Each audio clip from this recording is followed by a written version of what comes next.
Welcome to Nasdaq TradeTalks. I'm Jill Malandrino, Global Markets Reporter at Nasdaq. Joining us for this segment, we have Don White, CEO of Satisfi Labs. We're going to discuss why verified answers are a major gap in new AI systems. Don, it's great to see you as always. Welcome back to TradeTalks. Thank you.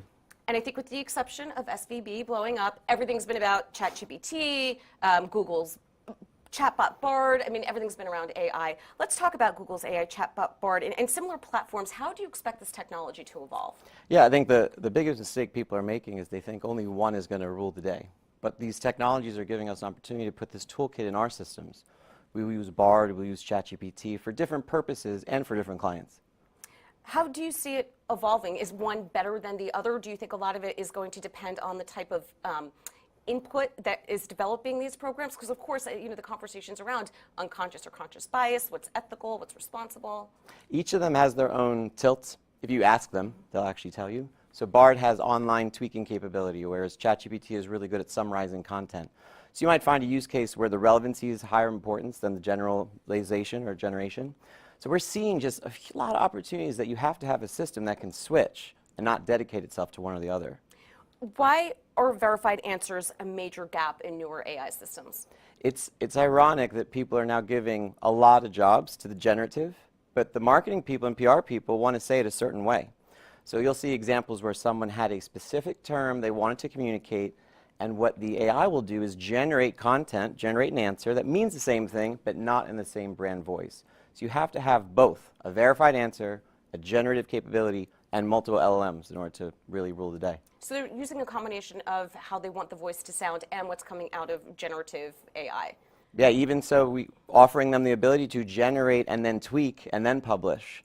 Right. So a lot of people are white labeling these products, but it's really a tool. It's not a white label. Because I think when I've played around with ChatGPT and other generative AI services, the first thing that stuck out to me is I know how I talk, I know how I sound through my writing, and there's a discernible difference.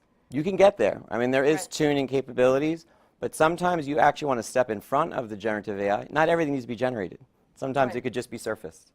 That's a good point. So tell us about Satisfi Labs technology. How are you working with this?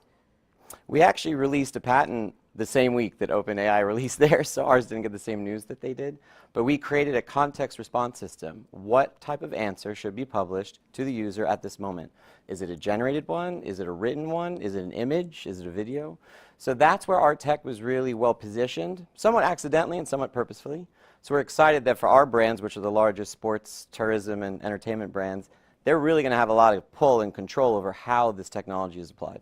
So you can pull images and videos with that technology? So our technology enables you to pull an image and append it to a LLM or to a generative answer.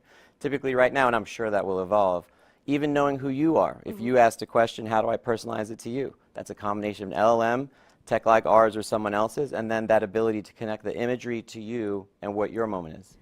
That is one thing I've not done with ChatGPT. I'm a little bit afraid to ask about myself and hear how it interprets, because I've seen it on social media, you've heard about it in the news. When you ask the generative AI about yourself and it spits something back out at you. Well, you're more famous than me. So. Have you tried that though? I don't want to. See, no. Same way here too. We'll have to wait for some improvements there. All right, Don, great to speak with you as always. Thanks for joining us on Trade Talks, and thanks for joining me. I'm Jill Malandrino, Global Markets Reporter at Nasdaq.